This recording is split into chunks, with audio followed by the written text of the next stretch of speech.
de Alén e a Janina de CINAE van a falar de tecnoloxía espacial galega, de CubeSats, e van a intentar convencernos de que sigamos metendo a pasta dos nosos impostos en exploración espacial, así que boa sorte. Bueno, muchas gracias.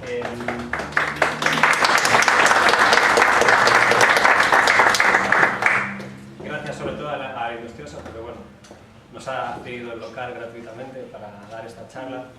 Y es bueno, no es una charla, es una Space Talk de la Agencia Espacial Europea, que bueno, propuso esta iniciativa con carácter divulgativo. Y entre el mes de octubre y noviembre, por toda Europa ahora mismo, si los que registrasteis en la web, pues seguramente visteis más charlas que se estaban dando por ahí por Europa. Pues eso, gente que trabaja en el sector, o simplemente aficionados que les gusta el espacio, la astronomía, lo que sea, pues están dando por ahí charlas. Y lo están todo como concentrando bajo este evento, ¿no?, de European Space Talks. Que luego, por cierto, nos tendremos que hacer todos un selfie. Ok, el Space Selfie.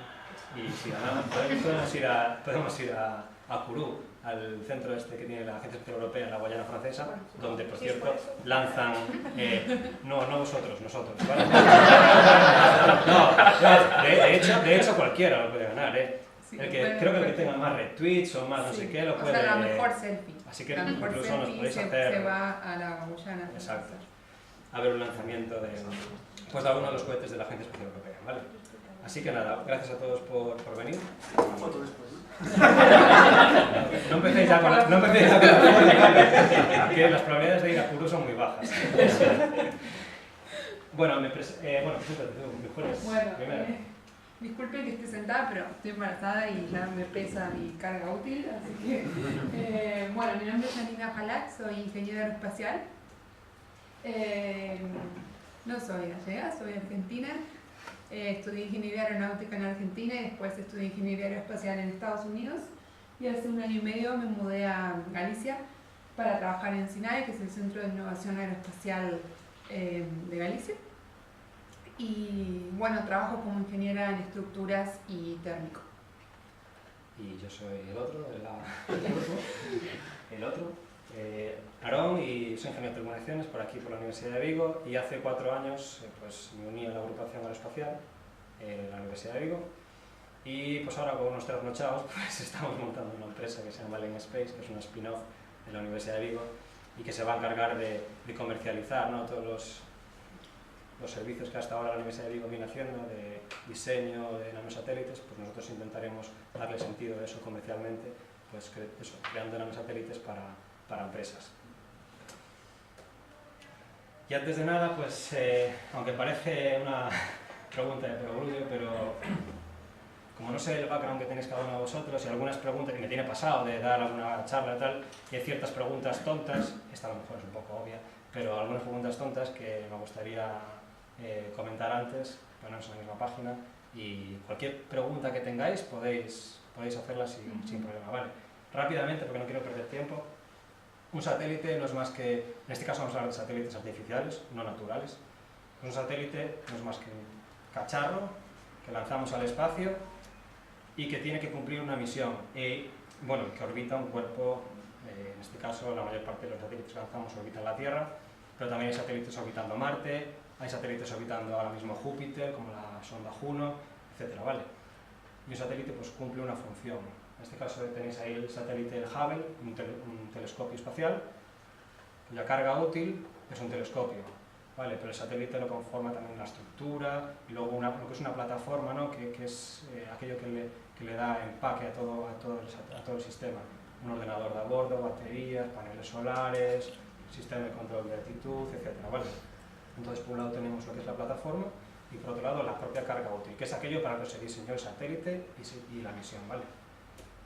En ese sentido, un satélite sirve pues desde sistemas de posicionamiento global, la constelación de GPS, el Galileo, que es la constelación de sistema de posicionamiento global europeo.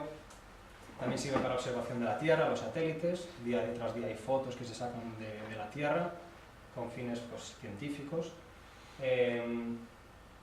Comunicaciones, por supuesto, mucha gente, pues, la mayor parte de las comunicaciones, así también de televisión a nivel global, se hacen con satélites gravitacionarios, etc. Y por supuesto, como el Hubble, por ejemplo, un satélite puramente con fines científicos, de observación del universo, etc. ¿Cómo se lanzan los satélites? Otra pregunta que me suelen hacer, pues en un cohete, como iba a decir como todos, pero a veces parece obvio, pero sí se lanzan en un cohete. Aquí tenéis uno de estos famosos de SpaceX, ¿no? Un Falcon, y al final van en la punta de arriba, que si no recuerdo mal es la cofia, ¿se llama? ¿La cofia? Ojiva. Y ahí va un satélite principal, ¿no? Los CubeSats que hacemos nosotros, que ahora digamos que son, esto es una maqueta en 3D, impresa en 3D, pues al final son cargas secundarias y se ponen, van como polizones en los cohetes.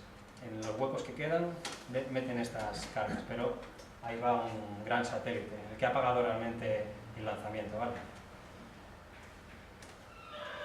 ¿Cómo orbitan los satélites? Esta es otra de las grandes preguntas. Pues bueno, al final es un conjunto de fuerzas, un equilibrio de fuerzas. Está la fuerza de la gravedad, que es la que nos tira a nosotros hacia la Tierra, y luego nosotros, cuando lanzamos cualquier objeto, yo desde aquí lanzo esto y se va a caer, porque al final la fuerza de gravedad será dominante. Yo no le habré dado el impulso necesario para que recorra miles y miles de kilómetros. Pero si me subo al espacio, nos olvidamos de la atmósfera que ofrece rozamiento y te va a frenar el satélite, pues si yo lanzo esto con una velocidad determinada, de manera que la fuerza centrípeta y la fuerza de gravedad se equiparen, pues el satélite va a estar dando vueltas alrededor de la Tierra. Cuanto más alto esté el satélite, pues más lentos van. Cuanto más cerca de la Tierra están, la fuerza de la gravedad también es dominante, con lo cual tenemos que darle un impulso mayor para que el satélite consiga estar dando vueltas. Realmente está continuamente en caída libre, están cayendo. Por eso es cuando los astronautas en la Estación Espacial Internacional flotando, porque realmente están en una caída libre continua. Están pues, como si el ascensor se te cae de repente, Dios no lo quiera, pero de repente sentirías esa falta de gravedad, ¿no? Esa ingravidez. Y así orbitan los satélites. Esas dos fuerzas en equilibrio, ¿vale? Tipos de órbitas. Pues hay desde órbitas bajas, las LEO, conocidas en inglés, Low Earth Orbit, donde nosotros, por ejemplo, lanzamos este tipo de satélites. Y ahí, por ejemplo, está la Estación Espacial Internacional, está el propio satélite Hubble, algunas constelaciones de comunicaciones como Iridium, etc. Luego, y esos son alturas de entre pues, 400, 1000 kilómetros de altura, ¿vale? Luego, si subimos a órbitas MEO, Medium Earth Orbit, ahí tenemos, por ejemplo, el GPS, la constelación de GPS está en una MEO, ¿vale? Y luego, por último, en cuanto a altura, tenemos las órbitas geoestacionarias. Órbitas que tienen concretas, que tienen la altura de 36.000 kilómetros y lo que, como os decía antes, las diferentes velocidades según la altura a la que están, estas tienen una característica que todo objeto que esté en esa órbita va a tener que orbitar justo a la misma velocidad con la que la Tierra rota. De manera que nosotros desde aquí vemos el satélite como un punto fijo en el cielo. Los satélites de comunicaciones, muchos satélites de comunicaciones, no todos, pero por ejemplo los que emiten por ejemplo, televisión, están en órbitas geoestacionarias y por eso todas las antenas están apuntadas a un punto fijo en el cielo.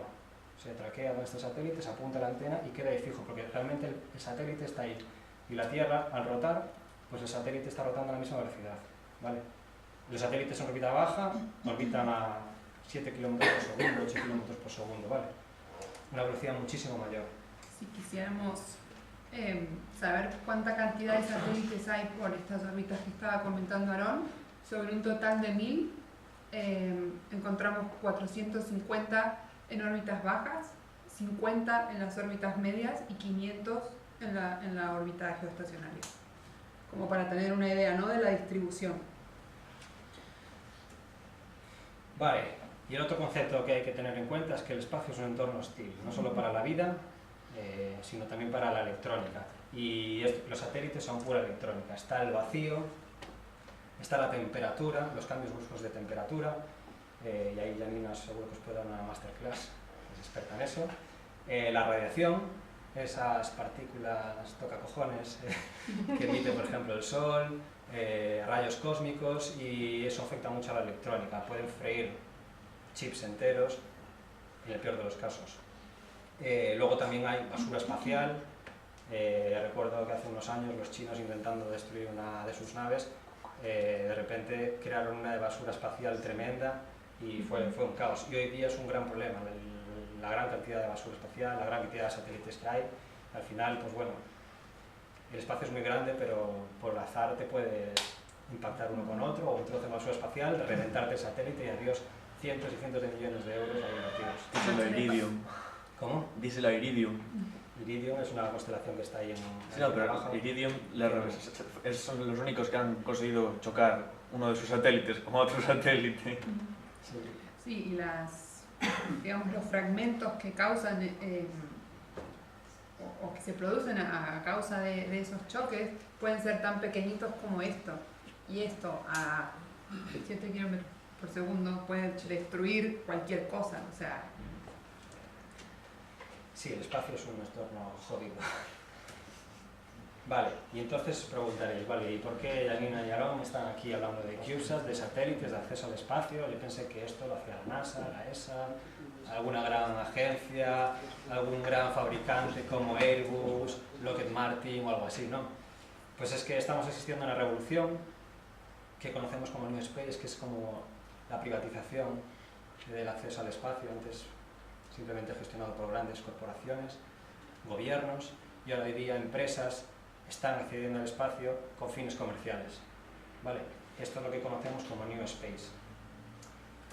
Y en lo que a nosotros nos refiere, pues que hacemos CubeSats. Un CubeSat es un estándar que nació en la Universidad de Cal Poly, en California, y de hecho uno de sus fundadores es Jordi Puig, un español, un catalán que está allí afincado. Y es un estándar, luego explicará Janina mejor qué es, pero al final es una estructura que define un cubo de 10 por 10 por 10 centímetros que pesa cerca de 1 kilo, y conforme a ese pues podemos apilar más unidades. Este, por ejemplo, es el satélite Lume, que si alguien vio las noticias de hoy, pues dijeron que iba a ser lanzado el 25 de diciembre. Este satélite es el último que hemos hecho en la Universidad de Vigo y es un satélite que son 2 unidades, vale, uno encima de otro, pero puede haber 3 unidades, 6 unidades, 12 unidades, vale. Realmente la definición de nanosatélite o CubeSat, creo que por peso, la definición creo que es menos de 10 kilos, pero hay gente que dice menos de 20, bueno, no creo mucho en las definiciones, pero bueno, es lo que hay. Y por otro lado, está el tema de la miniaturización de la electrónica. Todos llevamos hoy día móviles con una carga computacional de la hostia, con chips cada vez más pequeños, y esto es lo que nos permite también a nosotros poder acceder al espacio, porque tenemos una gran cantidad de componentes electrónicos y tecnología a nuestro alcance, porque de hecho una de las características de los CubeSats es que no usan tecnología aeroespacial, es decir, todos los componentes electrónicos y subsistemas que están aquí creados son componentes comerciales. Los puede cualquiera comprar en Mauser, Farnell, no son chips normales, sin ningún tipo de tratamiento, ni son específicamente diseñados para espacio, para soportar, por ejemplo, altas dosis de radiación. Estos son componentes normales y duran lo que duran. También estos satélites duran lo que duran. adelante el lugar. Porque seguramente todos estéis acostumbrados a imágenes como esta, grandes satélites. Este es un satélite de observación de la Tierra, un Sentinel, de la Agencia Espacial Europea, y fijaos, datos. Este satélite costó 280 millones de euros fabricarlo y lanzarlo. Y pesa 2.300 kilos. Este satélite de aquí pesa 2,5 kilos, más o menos, y bueno, su coste de fabricación y lanzamiento menos de medio millón de euros. ¿Vale? Esta es una idea de concepto, es una idea de olla, ¿vale? es un satélite que se pretende lanzarlo a Alpha Centauri, la estrella más cercana a nosotros. Pretenden acoplarle una vela solar y desde Tierra, con un láser, propulsarlo y lanzarlo. Sí, veo algunos que están flipando, pero sí, es una idea de olla, ¿vale? Es una idea de concepto, pero también permite ver hasta dónde hemos llegado con la electrónica, ¿no? Ahí tenemos un panel solar, un sistema de generación y distribución de potencia, un chip que tiene un procesador y una radio, unas antenas. Básicamente es todo lo que necesita un satélite. Y bueno, Hay que decir que esta idea, que sí suena sí, y dale. claro, es del ex director del Ames Research Center, que es uno de los 12 centros que tiene NASA en Estados Unidos. O sea, el tipo ya se jubiló de la NASA, se retiró y creó su propia compañía y bueno, está con esta idea. O sea, no es uno de nosotros que podríamos serlo, pero bueno, el esta tipo... placita no parece muy complicada. Así pero que es como que se le está dando mucho, no sé, marketing, mucha salida, porque bueno, por quién es el que tuvo la idea. como en todo necesitas un Claro, sí, exacto. Y a ver, vamos a ser sinceros, ¿vale? Un CubeSat no puede sustituir a un satélite grande. Pues eso, joder, ¿por qué no lanzamos entonces CubeSat? Son más baratos, lo podemos hacer. Pues a ver, un CubeSat no puede, por ejemplo, sacar fotografías de la Tierra con centímetros de resolución, ¿vale? Pero a lo mejor sí puede sacar fotografías de la Tierra con metros de resolución, suficiente para muchas aplicaciones, y un CubeSat, pues yo que sé, no puede retransmitir canales de televisión a un continente entero, como lo puede hacer un satélite geoestacionario de comunicaciones, pero a lo mejor sí que puede transmitir cientos de mensajes cortos para comunicaciones IoT, por ejemplo, o M2M. Y luego su vida útil no es la de 15, 20 años que se espera de un gran satélite para que sea rentable esos 280 millones que pusiste. Y son vidas útiles de 2, 4 años. ¿Por qué? Porque los componentes que van dentro son componentes comerciales, muy sensibles a la radiación. Entonces, cuando pasan unos años en el espacio, pues al final se acaban degradando y su vida útil está entre 2 y 3 años. Por eso se lanzan en constelaciones muchos satélites operando juntos con un enjambre, y en caso además de que falle uno, por ejemplo, porque la tasa de fallo también es superior, pues el resto de la constelación puede ayudar a suplir su falta, ¿no? Hasta que se reponga. De que estamos un CubeSat está en órbitas bajas por la potencia de emisión de transmisión contra la Tierra, ¿no? Pero Sí, si ese es uno de los... por ejemplo, podría ¿No? haber. ¿Hay alguna limitación para que fuera geoestacionario, por ejemplo? No hay ninguna... La potencia de emisión. Pero si quieres comunicarte con Tierra, a lo mejor es... Ya, cuanto más cerca. Pero veremos que hay, no sé si lo pongo ahora, no. Hay un satélite, que lo veremos después, que está ahora mismo camino de Marte, un CubeSat de 6 unidades, una caja de zapatos, así de tal cual de grande como una caja de zapatos, y está camino de Marte. Y bueno, hay misiones que se esperan mandar a asteroides, es decir, ya no hay limitación. Obviamente se están lanzando en órbitas bajas, pero porque es donde más facilidad tenemos para comunicarnos con ellos, etc. Y la misión es mucho más barata, pero al final el límite lo pones tú. Esos CubeSat que dice Alonso son los Marco, mandaron 2 CubeSat de 6 unidades, porque ahora en 10 días, el 26 de noviembre, la NASA va a intentar aterrizar, digamos, amarizar una sonda que se llama InSight en Marte. Y bueno, por eso cuando lanzaron la misión del InSight el 5 de mayo, también lanzaron estos CubeSats. Y son los primeros de Deep Space, sí, de sí, son los primeros espacio Deep Space, profundo. y van a intentar retransmitir en directo la telemetría de la entrada de esta sonda InSight en Marte, ¿vale?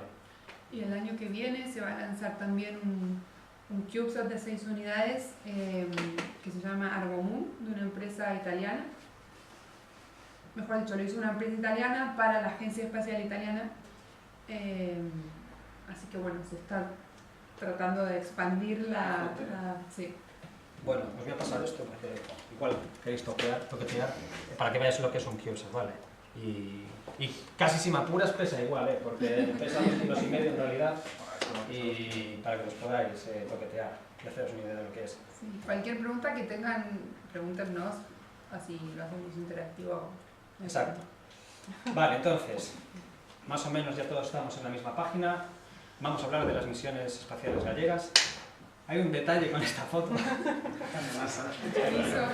Que estuvimos, es que el grupo aeroespacial que estaba en la Universidad de Vigo en aquella época nos llamaron para hacer el anuncio este famoso del GARI, ¿sabes? Íbamos a hacerlo nosotros y no lo hicimos porque la Universidad de Vigo nos puso trabas. Y Dios, joder, tuvimos que estar a punto de hacer el anuncio de GARI. Hubiera sido épico. Hubiera sido épico poder ahora mismo tener mi GPT ahí, ¿sabes? Esa evolución. Hubiera molado mucho. Sí. Vale, primer satélite, el primer CubeSat. No solo gallego, sino español de la historia, Xatcoveo. Este fue un proyecto puramente educacional que surgió en 2008 y se lanzó en 2012. Ahí participaron decenas de estudiantes, investigadores y profesores y llevaba 3 cargas útiles, aquello para lo que fue diseñado el satélite: un sensor de radiación, una SDR, una radiodifusión por software, y un sistema de despliegue de un panel solar externo. Vale, los paneles solares para recargar las baterías van pegados, digamos, a la estructura, pero este llevaba un panel solar externo y al final el objetivo no era que generara más potencia, sino simplemente probar el mecanismo de despliegue de este panel, ¿vale? Y eso es un CubeSat de una unidad. Se lanzó en febrero de 2012 desde la Guayana Francesa, donde esperamos ir con nuestro Space Selfie, a bordo del cohete Vega.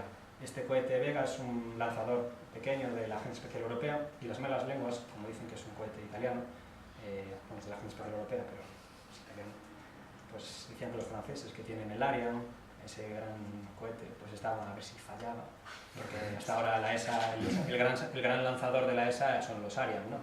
Y el francés, y entonces estaban a ver si fallaba, pero no falló. El vuelo no salió gratis porque era vuelo inaugural, entonces, bueno, si fallaba, pues al menos no haberle cobrado el billete a los polizones.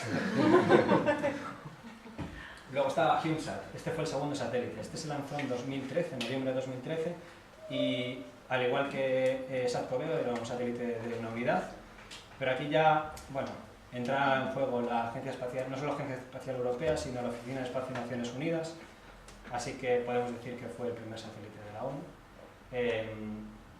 Y el objetivo de este satélite era, ya digamos, pasa más allá, era recoger datos de sensores que se habían hecho, pues, con fines medioambientales y humanitarios, de ahí su nombre, CubeSat, el satélite humanitario. Y entonces, pues bueno, en su paso, todos estos son satélites en órbita baja, ¿vale? 400, 600 kilómetros de altura. Recogían datos de sensores, los retransmitían a Tierra, a nuestra estación terrena, que está en la Universidad de Vigo. Ahí recogíamos los datos y, bueno, los analizábamos. Este es curioso porque este satélite, normalmente veis que normalmente los satélites, los cohetes se lanzan desde la superficie. Está allí en Kourou, pues, los cohetes se lanzan desde la superficie, pero el cohete Nyeper, está metido en un silo porque era un antiguo misil balístico. Sí, está corriendo, lo que pasa es que aún no salió a la superficie. Y ahí veis que sale desde el suelo, está enterrado. Y este es el lanzamiento real, este fue el momento en el que CubeSat se puso en órbita y va ahí en la punta del cohete. Y es curioso porque, joder, no se suele ver un cohete lanzándose desde debajo de la Tierra, pero es por eso, porque era un antiguo misil. Y luego la agrupación dio un paso más allá y creamos Serpens, un satélite que en este caso son 3 unidades, es igual que ese, pero con un cubo más encima. Y este lo contrató la Agencia Espacial Brasileña para que, junto con la Universidad de Brasilia, creáramos un satélite entre las dos partes, ¿vale? De hecho, el satélite era como 2 satélites en uno. Una misma estructura, pero la parte de arriba iba nuestro satélite y el cubo de abajo, por así decirlo, iba el satélite brasileño. En este caso, se lanzó desde la Estación Espacial Internacional. Fue a través de este cohete, un cohete japonés, lo subió a la Estación Espacial Internacional, allí estuvo cosa de un mes, y desde la Estación Espacial Internacional se lanzó a través de este brazo que veis ahí, y esta es foto real, no es render ni nada, esta foto es real, y ese satélite es Serpens, nuestro tercer satélite gallego. Y con este pudimos ya empezar a probar cosas mucho más moladas. Desarrollamos terminales de tierra para comunicar con el satélite y mandar datos de sensores que desplegamos por todo el mundo. Los sensores, los terminales son más o menos cositas como esta, es la radio básicamente. Por USB, en este caso, pues podemos mandarle datos de sensores de lo que queramos, meteorológicos o de humedad del suelo, de lo que sea. Tenemos versión Arduino para los makers.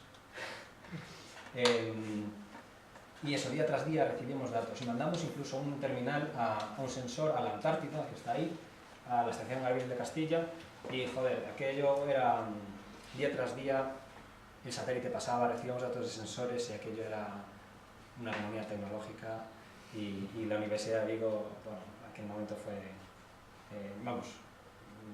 yo creo que fue el trigger de que, bueno, valemos, vamos a dar un paso más allá y yo creo que aquí nace también incluso la idea de Alien Space.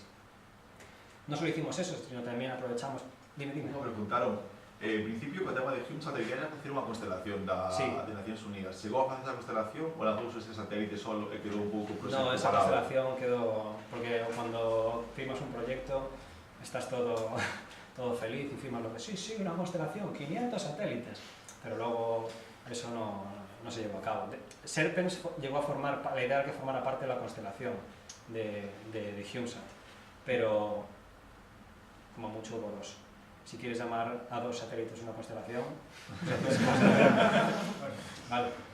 Pero bueno, un político te lo vende. Sí, y yo lo vendo como constelación. Pero foi razóns de problemas de desarrollo da universidad, problemas das Nacións Unidas que pasaron no proxecto, un pouco no tengo muy claro de quién fue la culpa. Mía no, pero supongo que al final es todo tema administrativo, político, falta de presupuesto, una idea happy al principio, pero luego hay que desarrollarlo. Voy a ir un poco rápido, ahora empezamos. Hay 10, vale. Y bueno, sí, lo del análisis radioeléctrico también. Teníamos muchos problemas para recibir los datos de los terminales aquí en Europa, pero no en la Antártida, por ejemplo, o en Brasil. Y eso era debido a que en Europa nos estaba dando por saco un radar ruso. Realmente creo que era un sistema antimisiles ruso y nos estaba interfiriendo en nuestra banda de operación, y con la radio que llevábamos pues logramos ponerla, digamos, el satélite en modo escucha, y pase tras pase pues fuimos haciendo un mapa de dónde estaban las interferencias y al final conseguimos además geolocalizar el sitio y el enemigo, que era eso, un radar ruso. Y este es el mapa que generamos, y como veis ahí en Europa pues tenemos interferencias, en el norte de Estados Unidos también, y en el resto del mundo pues no hay interferencias. ¿Y ahí fue cuando los rusos os destruyeron el satélite? No, este satélite no se destruyó. Pero podría ser. ¿Alguien murió envenenado? Todavía. ¿Qué frecuencia, digamos, qué frecuencia target teníais ahí para que los rusos os entendieran? 437,5 MHz. Es la banda de radioaficionados, pero no sé si estaban justo en esa frecuencia. Está toda la banda de 430 machacada. Sí, es que esa banda está horrible. Lo dice una radioaficionado que se dedica a escuchar esto. No, lo digo, 437 machaca todo Cristo. Sí, es que ahí en Europa están jodidos. Entonces, bueno. Y luego quería hablar de otra misión que participamos, que no se llevó a cabo, pero bueno, participamos en la fase de diseño, que es DashCube. Este era un satélite, un CubeSat, con misión interplanetaria. Concretamente ir a un asteroide binario, un asteroide que tenía una pequeña luna orbitando alrededor de él, y la idea era, la misión se llamaba AIDA, y era un conjunto entre la NASA y la ESA. La NASA iba a impactar un satélite, una sonda que llamaban DART, de dardo, iba a impactar contra esa luna con el objetivo de desviarla de trayectoria. Por primera vez se quería desviar de trayectoria un objeto a base de una hostia. Entonces, DashCube iría en la sonda europea, llegaría allí, y cuando DART impactara contra la luna, la sonda AIM pues, investigaría la nube de polvo creada, el cambio de trayectoria, etc. Y luego eyectaría 2 CubeSats para acercarse a la nube de polvo, porque bueno, acercarse a la nube de polvo, un satélite de una sonda de 500 millones de euros, pues es peligroso, porque el polvo te puede joder el satélite, pero pues con 2 CubeSats de medio millón de euros, pues te puedes acercar un poquito más. Si se jode el satélite, pues bueno, pero correr el riesgo en este sentido mola, ¿no? Y ese es el objetivo de DashCube. Participamos en la fase primera de diseño de la misión, pero luego se canceló el proyecto. Ahora se retomó con otro nombre, que se llama ERA, pero el CDTI, que es el Centro de Desarrollo Tecnológico que nos tendría que apoyar para poder seguir adaptando este proyecto, nos dijo que echar pescado. Así que nos quedamos sin proyecto. Y luego LUME. Este proyecto es el satélite que tenéis ahí, es la maqueta de LUME, que es el último satélite que vamos a lanzar el 25 de diciembre. Nos jodieron la Navidad. Vamos a tener que ahí operarlo. Tú si quieres también puedes escuchar. Seguro. Te mandaré la telemetría. Gracias. Bueno, es un proyecto conjunto europeo para la detección y monitorización temprana de incendios. Va a haber unos sensores que van a detectar el fuego en tierra, que llevarán uno de estos terminales para comunicarse y enviar la alarma al satélite, y el satélite retransmitirá esta alarma a tierra. Esta alarma se va a retransmitir al centro de control francés en Toulouse, que va a elaborar un diseño del fuego, de su propagación, cómo se va a extender, con los parámetros, un modelado, y va a elaborar un plan de vuelo para que el equipo portugués, esto parece un chiste, pero es así, el equipo portugués vaya con una flota de drones a observar el área y obtener datos mucho más precisos, ¿vale? Con drones. Y esa va a ser la historia, ¿vale? Va a ser complicada toda la maniobra, pero lo vamos a lograr. Dime. Cuando el CubeSat está orbitando, entiendo que está girando de forma incontrolada. Sí, cuando te lanzan probablemente estés girando de forma incontrolada, pero bueno, luego en muchos CubeSat llevan luego controles de actitud, ¿no? Ruedas de inercia, magnetorquers, ruedas de inercia para estabilizarte. Los magnetorquers además te permiten, son medio pasivos, ¿no? Es una gran bobina que va en el satélite y orientan el satélite siguiendo el campo magnético de la Tierra. Entonces, casi pasivamente el satélite va orientándose y dejando de hacer ese spinning. Sí.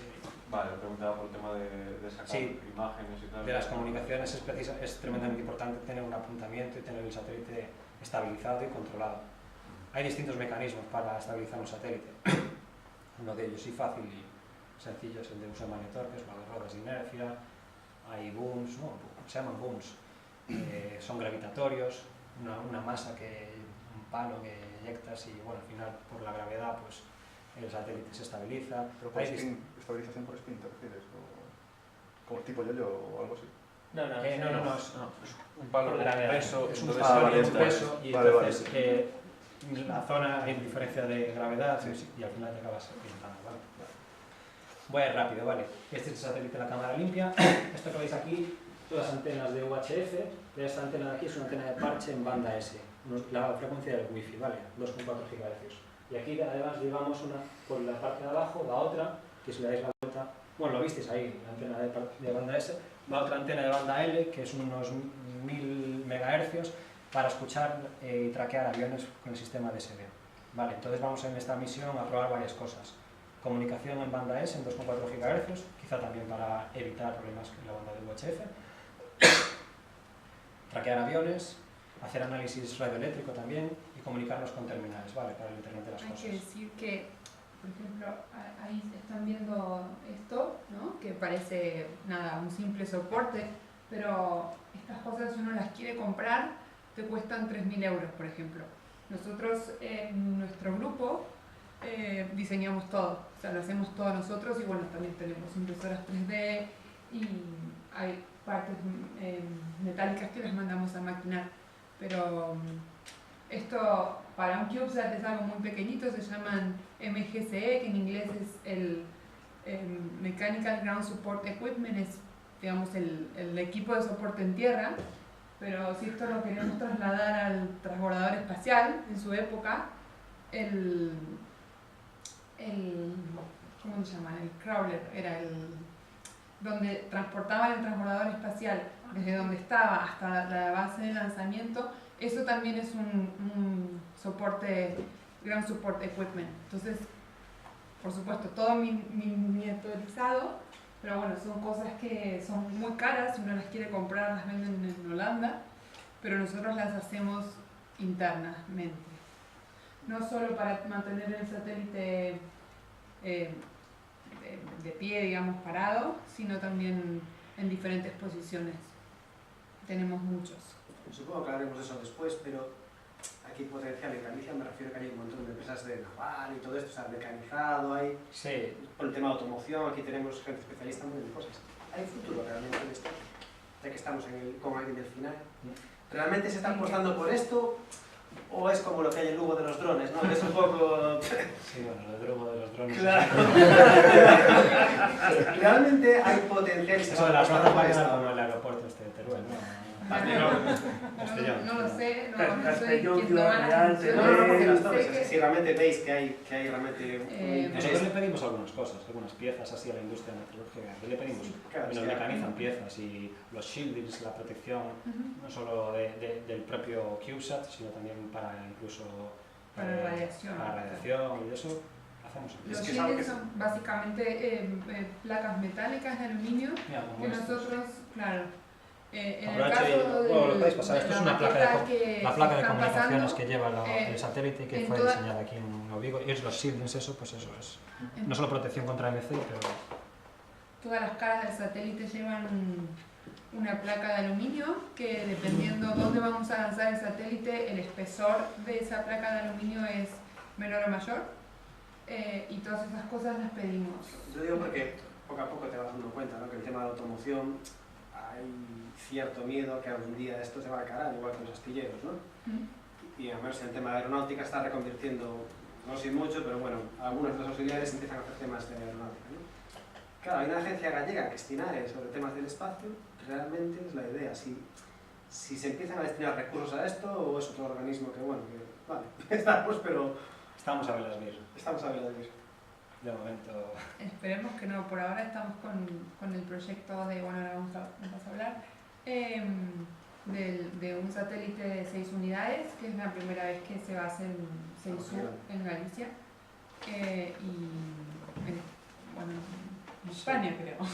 Claro, De la hecho, siguiente pregunta es, claro. vale, aquí estáis haciendo cosas, ¿y el resto de España? Pues mira, te doy la cifra. En España se lanzaron 6 nanosatélites hasta la fecha y de los cuales 3 fueron nuestros.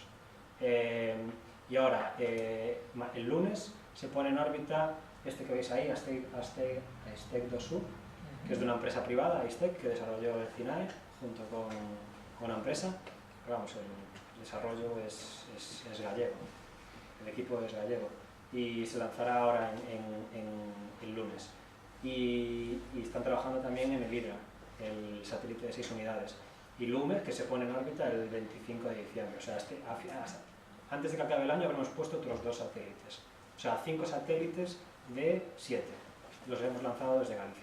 Vale, 5 nanosatélites. O sea, Y que hay desarrollados de cero. Y desarrollados o sea, ahora vamos a ver las bases cero. de un proyecto espacial. Los componentes, los subsistemas, ordenador de a bordo, EPS, baterías, eso se compra fuera, ahora os diremos qué son, pero ese precisamente, la carga útil de comunicaciones que lleva Lume, ese ha sido diseñado por nosotros y es el producto 100% galego. ¿Qué más, voy rápido, ¿qué más se puede hacer con CubeSat? Porque no quiero solo hablar de comunicaciones. Observación de la Tierra, os hablaba, pues fotografías, quizá no con una resolución brutal, pero perfecto para muchas aplicaciones. Monitorización de bosques, de cultivos, actividad humana, demostradores tecnológicos. Este lo quieren usar para probar si un CubeSat puede sobrevivir a la reentrada en la atmósfera. Ahí se produce un fenómeno de plasma donde no puede haber comunicaciones, demás. Entonces la idea es que sobreviva. Le metieron esto de lanzallamas y al final consiguieron que el ordenador de a bordo no se calentara más allá de 60 grados. Y el CubeSat por fuera quedó inservible, claro, pero lo consiguieron, al menos en tierra.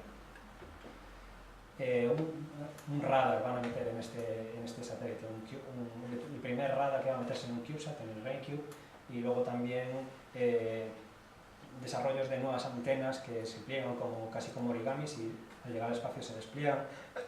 Ese tipo de desarrollos y tecnologías pues se están probando con CubeSats. Y luego lo que os decía antes de Daniel, los Marco AIB son 2 gemelos, 2 CubeSats de 6 unidades. Este que veis ahí, esa antena, ese panel de abeja parece es una antena en banda X, unos 8 GHz, y sirve para retransmitir directamente ellos desde Marte, directamente a la Tierra. O sea, fíjate lo que hablas de la potencia, pero claro, estas antenas son muy directivas, apuntado a la Tierra directamente, pues necesitas quizá menos potencia que con estas antenas más omnidireccionales para alcanzar tu objetivo. Y estos lo harán. Se va a escuchar mucho de estos satélites en 10 Sí. días con la misión InSight de la NASA. Por lo pronto 26 llegan. dejaron esta fotografía del sistema Tierra-Luna, que es la primera fotografía del sistema Tierra-Luna por un CubeSat, porque es la primera vez que salen de la órbita bueno, que salen del sistema Tierra-Luna, siempre están en órbita baja. Entonces es cuanto menos curiosa esta fotografía. Y ahora, por favor, Janina. Bueno, como decíamos al principio, no sabíamos quién iba a venir o cuál es el background de cada uno. Entonces dijimos, bueno, vamos a el que ya sabe lo que es un CubeSat mejor, y el que no sabe, bueno, se va a enterar. Como les decían al principio, el CubeSat es un satélite pequeño, de 10 por 10 por 10 centímetros. Así se creó un estándar en esta universidad de Estados Unidos, en California. Yo estudié ahí, al principio les contaba que había estudiado ingeniería espacial, estudié en esa universidad. ¿Y qué pasó?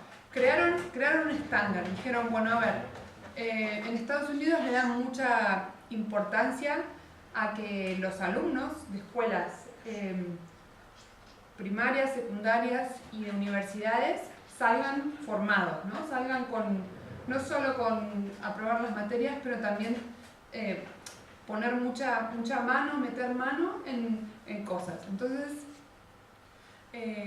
a Jordi, el español, junto con otra persona de la Universidad de Stanford, se les ocurrió crear este tipo de satélites pura y exclusivamente con un fin educativo. Entonces dijeron, bueno, si nosotros podemos hacer un satélite pequeñito para que nuestros alumnos salgan de la universidad con experiencia en qué es un satélite, genial. Lo que no esperaron es que tuviera el éxito que ha tenido, y bueno, esto se expandió, y ahora no es solo educativo, sino que, o sea, hay empresas como ALEN o como otras muchas empresas alrededor del mundo que empezaron a desarrollar CubeSat, constelaciones, CubeSat que mandamos a Marte y este tipo de cosas.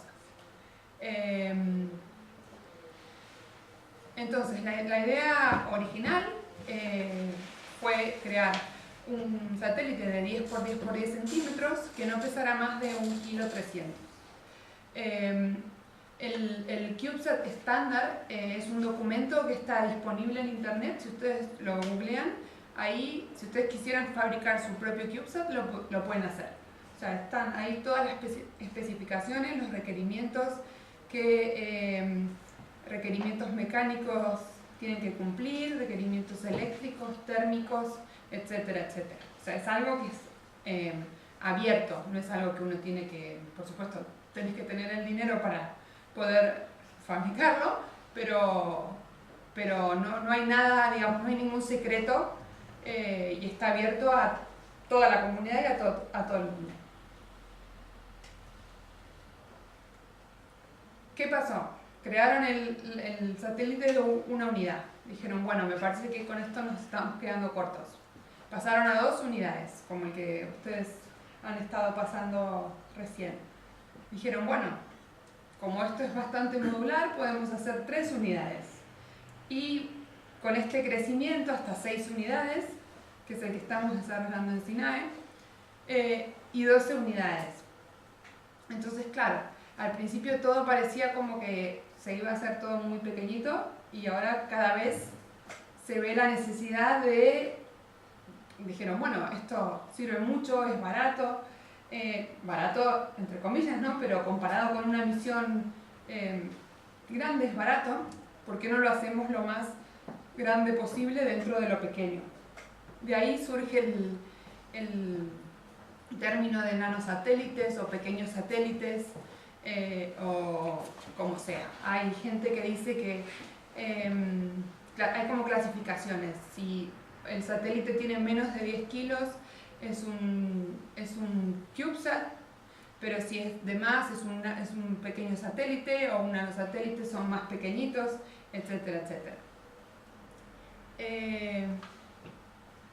Esta imagen la pongo cuando voy a los colegios. José Elías lo vio. ¿Qué pasa? Ustedes han tenido en la mano un CubeSat. El tamaño de un satélite grande comparado es más o menos un bus escolar, un AXA, algo así. No sabemos, pesan 2, 3, 4 toneladas, pero a veces es difícil darnos una idea de cuán grande es. Por supuesto, no podemos comparar uno con otro, pero lo que sí podemos decir es que tanto un satélite grande como un CubeSat tienen exactamente los mismos subsistemas, tienen los mismos componentes.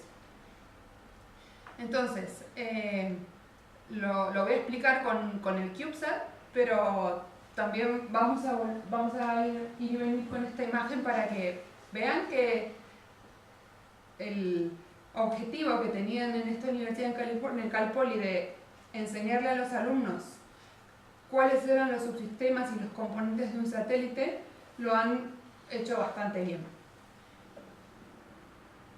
La razón principal por la que uno diseña y pone un satélite en órbita es el payload, o la carga de pago, o la carga útil, como lo quieran llamar.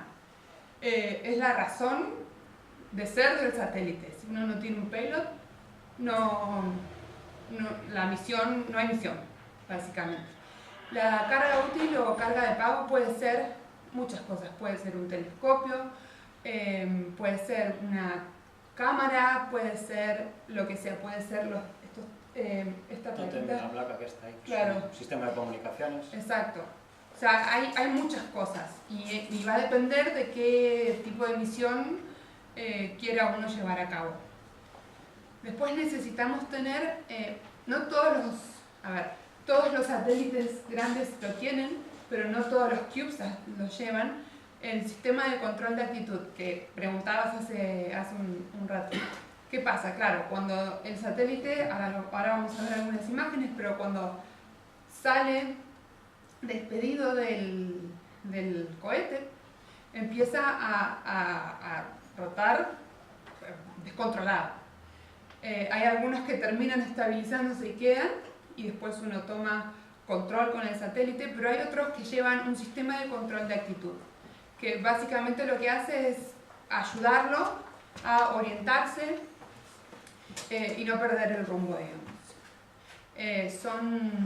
Por supuesto, son 50.000 euros más o menos, aproximadamente sale el sistema de control de actitud para un CubeSat. Hay más caros, hay más baratos, pero bueno, hay proyectos que se pueden dar el lujo de tener uno y hay otros que prefieren no tenerlo. Después tenemos el OBC, que es el Onboard Computer, una computadora de a bordo, es básicamente el cerebro de nuestro satélite. Por supuesto, en los satélites grandes tenemos 2 o 3, porque primero tenemos más lugar y porque no podemos darnos el lujo de lanzar un satélite grande con un solo ordenador, porque lo perdemos y perdimos millones y millones de euros o dólares. Después tenemos otra placa, que es la placa de comunicaciones, que es con la que vamos a conectarnos con el satélite. Todas las comunicaciones, todos los CubeSat llevan una placa de comunicaciones. Y después tenemos el EPS, que el EPS son básicamente las baterías. Y también el subsistema de power o de energía comprende las baterías y los paneles solares. Es como cuando tenemos el móvil, lo necesitamos cargar, usamos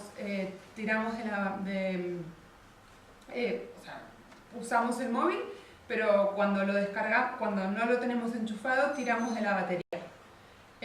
Acá tenemos, no sé si en la maqueta se puede ver bien, pero este es en la maqueta ahí, en la parte de abajo. Se ve, ¿no? Eso de ahí, claro. Hay 4 cilindros, que son las baterías. Hay diferentes tipos.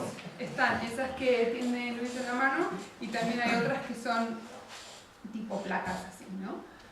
Según el proveedor, según el tipo de batería, pero es esto. ¿Que son de litio siempre? Normalmente son baterías normales. Vale, para todo. Sí. Después tenemos... Hay que tener cuidado con la temperatura. Ya, eso es como todo el litio. Sí. Como te falla explota. Es un tema por debajo de 0 grados no se pueden usar y entonces llevan calentadores, los heaters se llaman, calentadores, entonces cuando baja de 0 grados O sea, es una resistencia que al final se calienta y permite a las baterías operar. Es lo más, es el subsistema más restrictivo de todos, en cuanto a temperaturas, ¿no? Porque es básicamente el sistema térmico, sea para un grande o uno pequeño, se diseña para las baterías. Porque son... Claro.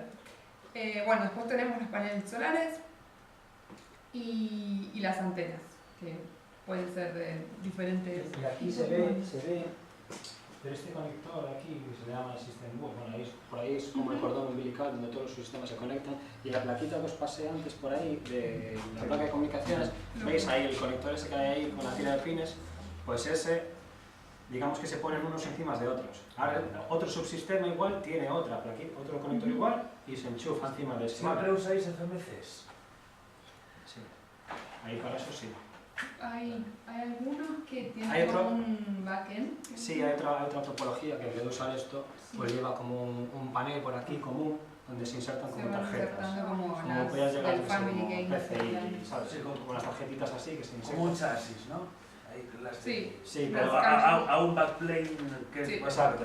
Eso en Estados Unidos se lleva mucho, al parecer, sí. Pero aquí en Europa seguimos con el System Bus, ese famoso. Bueno, ese conector y una placa encima de otro, ¿vale? Es curioso porque, por ejemplo, en Europa o en países que no sean Estados Unidos, ¿qué pasa? El estándar de CubeSat me dice cuáles son mis dimensiones mecánicas que tengo que seguir, gracias. Pero por ejemplo en CalPoly, pero claro, uno compra, ¿qué hace? Uno va, compra la estructura, ¿no? Compra los componentes. Se fija que todo vaya bien y que los conectores sean los que se necesitan, se hacen miles de pruebas. En Estados Unidos, por ejemplo, en la universidad que yo fui, mantienen digamos, las dimensiones mecánicas, geométricas, pero no es que compran una estructura y van montando las placas, sino que arman la estructura de cero, como quieren, van acomodando los subsistemas como quieren, como necesitan, digamos, no se limitan a una estructura comercial que compran. Bueno, básicamente, por supuesto, estos satélites no van a dejar de existir nunca. Los CubeSat esperemos que tampoco, pero bueno, otra diferencia que bueno, en este caso no tenemos, pero que podríamos tener, hay sistemas de propulsión, que hay CubeSat que tienen propulsión, y todos los satélites grandes llevan su sistema de propulsión. Y otro subsistema que, bueno, aquí no se ve en ninguna de las dos imágenes, es el subsistema térmico, que pueden ser heaters, en el caso de necesitarlos, estos calentadores para mantener las temperaturas de los componentes, pueden ser mantas térmicas, también conocidas como MLI, que básicamente son mantas que se cosen, o sea, se cosen a máquina de coser para proteger la estructura del satélite de las temperaturas y del ambiente del espacio. En el espacio la temperatura es de menos 270 grados. Entonces, claro, esto está muy caliente, afuera hace mucho frío, necesitamos algún tipo de protección para no hacer volar, o sea, cargarnos el satélite. Bueno, esto también mencionaron en literarios, pero ¿cómo se desarrolla un proyecto espacial? Básicamente como cuando uno trabaja en la industria del automóvil o en donde sea, o va a hacer una casa, o lo que sea. Un proyecto espacial tiene diferentes fases. La fase 0 se llama análisis de viabilidad. Después tenemos una fase A, que es un diseño conceptual, preliminar. Después tenemos la fase B, que es la ingeniería de detalle o de diseño crítico. Después tenemos la fase de desarrollo, fabricación, integración y test o pruebas. Después tenemos el lanzamiento y por último tenemos las operaciones, el mantenimiento del satélite y retirada, disposal en inglés, es cuando ya el satélite deja de funcionar o cumple su misión. ¿Qué pasa con eso? Aarón antes les comentaba que ellos estuvieron trabajando el año pasado, ¿no? Antes de entrar con DasCube, y él les decía que al final ese proyecto no se concretó, ¿no? Pasa mucho en la industria aeroespacial esto, a veces es por temas económicos, pero a veces es por temas técnicos. Para la parte, cuando es un tema técnico, esto es en STEC, que es en la ESA, en Holanda, digamos, el centro de la Agencia Espacial Europea en Holanda, que es el más grande de todos los centros que tiene la ESA en Europa. Es una sala que se llama de Ingeniería Concurrente. Entonces, ¿qué pasa? Durante un mes, lunes, miércoles, viernes, 3 veces por semana o 2 veces por semana, durante 5 o 4 horas, meten a 25 especialistas en todos los subsistemas que yo les nombré antes: térmico, estructuras, propulsión, comunicaciones, todos. Entonces dicen, bueno, queremos hacer esta misión, como la que comentaba Aarón, de ir al asteroide binario y hacer esto y lo otro. Entonces, es literal, tiran un par de requerimientos, dicen, queremos esto, esto y esto, y empiezan todos a iterar. Por eso se llama ingeniería concurrente. Hay fases ceros que siguen y hay fases ceros que se determina que no es viable porque es muy caro. También hay especialistas en costos, no solo en la parte pura y exclusivamente friki o nerd, la que a nosotros nos gusta. Bueno, suponemos que pasamos la fase 0, pasamos al desarrollo preliminar o diseño conceptual. Esto es como hacer un sketch, básicamente. Lo que tienen ahí es el satélite 6U que estamos desarrollando en SINAE, cuando tenía su fase hace el año pasado, cuando recién lo empezamos. Sabíamos los subsistemas que necesitábamos, habíamos identificado un par que sabíamos dónde comprarlos o cómo pedir exactamente lo que necesitábamos para los requerimientos que teníamos de nuestra misión, pero no teníamos mucho más que eso. Teníamos una idea, estuvimos iterando el diseño durante varios meses hasta que conseguimos llegar a un diseño cerrado en la fase B, o diseño de detalle o crítico, que también se llama, donde ya tenemos prácticamente un 95% diría de todo el diseño de nuestra plataforma, de nuestro CubeSat cerrado. Una vez que tenemos cerrado, una vez que pasamos la fase B, ya no hay absolutamente nada que podamos cambiar del satélite, o no deberíamos, pero técnicamente no hay nada que uno pueda cambiar, porque involucraría retrasos y tener que volver para atrás, volver a hacer cálculos, etcétera, etcétera. Estas de aquí son las bobinas estas que se usan para orientarse con el campo magnético a la Tierra y ayudar al satélite a estabilizarse. Son los magnetorques. Entonces, una vez que pasamos esa fase, pasamos a la fase C y D, que es el desarrollo, fabricación, integración y test. Como Aarón les comentaba, muchos de los componentes de los CubeSat se compran, otros no es que uno va y lo encuentra en una góndola, pero como al principio querían hacer creer, ¿no?, que eran componentes que se conseguían en góndola, la realidad es que pedís un componente y un componente tarda 10, 14 semanas en llegar, porque lo fabrican a la medida de tu misión. Esto es en la Cámara Limpia de la Universidad de Vigo. Ahora vamos a mostrar otras imágenes más. Se hacen cada uno de los subsistemas que nosotros recibimos tienen que pasar por test de software y de hardware, desde pesar y contrastar con la hoja de datos que el peso que nos dijeron que iba a pesar nuestro subsistema es el que realmente tiene, hasta hacer todo tipo de pruebas para conectar, para asegurarnos de que los subsistemas están funcionando correctamente como queremos antes de integrar el satélite completo. Una cámara limpia no es que nos disfrazamos porque queremos, pero básicamente es un quirófano. Es exactamente lo mismo que un quirófano. Cualquier mínima partícula de polvo que pueda tocar el satélite puede llegar a ser una catástrofe. Lo mismo pasa cuando alguien lo están operando, cualquier partícula de polvo. Entonces, estos lugares se controlan la cantidad de partículas de polvo por millón. Una vez que está todo integrado, que ya hicimos todas las pruebas de integración que queremos, de software, de hardware, hay otros tests que se hacen, que ya es con el satélite completo.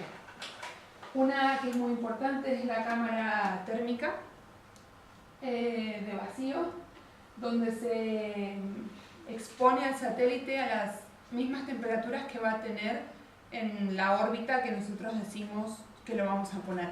Entonces son ciclos que lo calentamos mucho y lo enfriamos, lo calentamos, lo enfriamos, lo calentamos, lo enfriamos, para ver si resiste si va a resistir esas temperaturas. Por supuesto, con unos márgenes, siempre se pone más temperatura de la necesaria para asegurarnos de que no vamos al límite. Eso en órbita baja, en LEO, en las órbitas a las que vamos, da la vuelta al satélite cada 90 minutos a la Tierra. Entonces, en esos 90 minutos, en una parte de la órbita estás enfrentado al Sol a temperaturas 30, 40 grados a lo mejor, y cuando pasas por el lado contrario al Sol y estás oculto por la Tierra, en eclipse, pues ahí tienes temperaturas bajo cero, 50, menos 30, menos 40 grados, podría llegar. Entonces esos cambios térmicos afectan mucho a la electrónica, y ahí se someten a esos ciclos que decía Janina, de más 30, menos 40, más 30, menos 40, simulando órbita tras órbita el paso del satélite. Después, otra de las pruebas que se hace es las pruebas de vibración que se hacen en estos aparatos que se llaman shakers. Básicamente es una batidora gigante, por decirlo de alguna forma, donde se somete al satélite. Esto pasa para CubeSat y para satélites grandes, o sea, para todo. Todo lo que va al espacio tiene que pasar por estos tests. Que lo que hace es simular la condición de lanzamiento, que es la más crítica. Uno diseña un satélite básicamente, además de para que dure por determinados años, la separación de las etapas de mi cohete. Una vez que tenemos todo listo, todo testeado, pasó todos los exámenes bien, los satélites grandes, como comentábamos antes, se montan en la cofia. A veces puede haber hasta 2 satélites por cohete. Los CubeSats, como son cargas secundarias, se montan en estos anillos y van dentro de estas cajas que se llaman dispensers. Pueden ir 1 unidad y 2 unidades, 3 unidades en otro, dependiendo de la cantidad de clientes que el cohete tenga, básicamente, o cuántos necesita enviar. Lanzamiento. Hay diferentes tipos de satélites. Ahora está muy de moda hacer empresas que están haciendo cohetes exclusivamente dedicados a CubeSats y minutos. Y la última fase de un proyecto espacial es operarlo, ¿no? O sea, lo lanzamos y ¿qué hacemos? O sea, tenemos que conectarnos con él, tenemos que en determinado momento, si tuviera, desplegar paneles solares, mandarle una serie de comandos, hacer el mantenimiento, ver que todo lo que probamos en tierra funciona. Y bueno, eso es en cuanto a un proyecto espacial. Esto vamos a hacerlo rápido porque no tenemos tiempo. Básicamente hay un montón de cosas que en nuestra vida diaria que no sabemos por ahí, pero que surgieron gracias a que se hizo exploración espacial. Por ejemplo, por decirlo de alguna forma, los aparatos. Claro, esto que les comentaba, que las temperaturas en el espacio son muy extremas. tuvieron que probar 100 millones de materiales antes de poder hacer el traje de un astronauta, o el casco, o lo que sea. Todo ese research que quedó se aplicó, por ejemplo, en aparatos. ¿Por qué? Porque que parece una tontera, pero esto está expuesto a agua, a comida, a un montón de cosas, por supuesto menos extremas que ir al espacio, pero igual materiales que se estudiaron para el espacio se aplican en la vida diaria. Comida para bebés, ¿por qué? Porque los astronautas también en el espacio tienen que comer y tienen que nutrirse. Bueno, también una vez que lo aplicaron en el espacio se aplicó para nuestros bebés. Esas gafas que tienen ahí, por el tema de la radiación, cuando uno va a esquiar o hace cualquier actividad en la nieve, siempre el sol es terrible. Bueno, imagínense cuando uno va al espacio y está ahí expuesto al sol completamente. Hay una página web que se llama NASA Home and City, que está buenísima y que pueden entrar, es gratis, y pueden meterse en una casa, en el supermercado, en el aeropuerto, en el hospital, y van cliqueando en los puntitos estos celestes y les dice que tiene que ver una guitarra con la NASA, por ejemplo. Entonces les van explicando absolutamente todo y muchísimas cosas más que surgieron gracias a explorar el espacio. Vale. Quiero poner esta foto de Greenpeace y que la leamos. No hay nadie de Greenpeace. Nadie de Greenpeace. No, pero pone: nos preocupa saber el arte de vida y gastamos miles de millones en investigar cómo acceder a los recursos de otros planetas, cuando también deberíamos preservar el único planeta que tenemos, asegurando la vida de los millones de personas que en él habitamos y garantizando los derechos y libertades de todas. Una gran y absurda paradoja. A mí me parece esto una chorrada, como un campano. Claro, a mí antes me encontraba con gente y me decía, claro, es que, joder, es que vamos a Marte y fíjate la gente en África que bebe agua embarrada. Y dices, sí, vale, ok. Y vamos a ponerle cifras a esto y a ver si realmente tiene sentido o no. Este es el presupuesto de la NASA en los últimos, desde los años 60, comparado con el porcentaje del presupuesto de la NASA, ¿vale? Como veis ahí... Ahí puedes poner la luz. Exacto. Ahora mismo está en un 0,5% más o menos del presupuesto total de los Estados Unidos de América. Vale. Y eso les ha permitido ir a la Luna, mandar sondas a Júpiter, las Voyager que están ya abandonando el sistema solar, a Marte, o sea, todo eso con un 0,5% del presupuesto de la NASA, ¿vale? De Estados Unidos. Aquí está el presupuesto de la NASA, que son ahora mismo unos 19.000 millones de dólares. Este es el de defensa, nadie dice, ¿por qué no dejan que se puede hacer tantos aviones de combate y a lo mejor reducimos otra cosa, ¿no? Y bueno, luego por supuesto que la NASA, respecto al resto de agencias espaciales, caga patatillas, ¿no? Pero claro, nos ponen esta foto y decimos, claro, pues igual sí que tenemos que dejar de ir a Marte, a buscar agua, cuando esta gente no tiene tal. Claro, aquí yo digo, si el ser humano no se puede permitir, vamos a coger las cifras de Estados Unidos, un 0,5%, si de un dólar que ponen impuestos, medio céntimo, no te lo puedes permitir en destinarlo a explorar el universo, para aprender, no solo ir a Marte a buscar agua, explicar por qué el universo es así, entenderlo. Si no nos podemos permitir un 0,5% en investigar eso, es que estamos mal de la olla. ¿Qué pasa? El otro 99,5% no se puede hacer cargo de los problemas que hay realmente en la Tierra. Creo que como seres humanos, que hemos sido exploradores toda la vida, desde que abandonamos África, hemos subido al Everest, bajado a los fondos más profundos del océano, ido al polo norte, al polo sur, el espacio era la siguiente frontera a ir, sí o sí, y no nos queda otra. Entonces, si no nos podemos permitir eso, es que algo mal estamos haciendo. Y así que con el otro 99,5% creo que algo se puede hacer para paliar los problemas del mundo. Y no lo tiene la NASA. Vale, la NASA no es el culpable de esta imagen aquí. La NASA ni la ESA. Porque no lo olvidemos, vamos a abandonar el planeta en algún momento, si queremos vivir como especie. Por guerras, por cambios climáticos, por enfermedades, falta de recursos. Ya se están planteando bases en la Luna, en Marte, y será el futuro, ¿vale? Entonces debemos seguir explorando en el espacio, debemos seguir invirtiendo en exploración espacial, en ciencia, en tecnología, porque el siguiente paso del ser humano está fuera de la Tierra. En la Tierra también, pero no dudéis que habrá colonias fuera de la Tierra. Entonces hay que invertir e investigar en este campo. Hace unos años surgió una iniciativa que se llamaba One Penny for NASA, o no sé cómo se llama exactamente, One Penny for NASA, y la abrazó Neil deGrasse Tyson, este gran científico divulgador, para incrementar de ese 0,5% a un 1% el presupuesto de la NASA, que ya ves lo que es un 1%.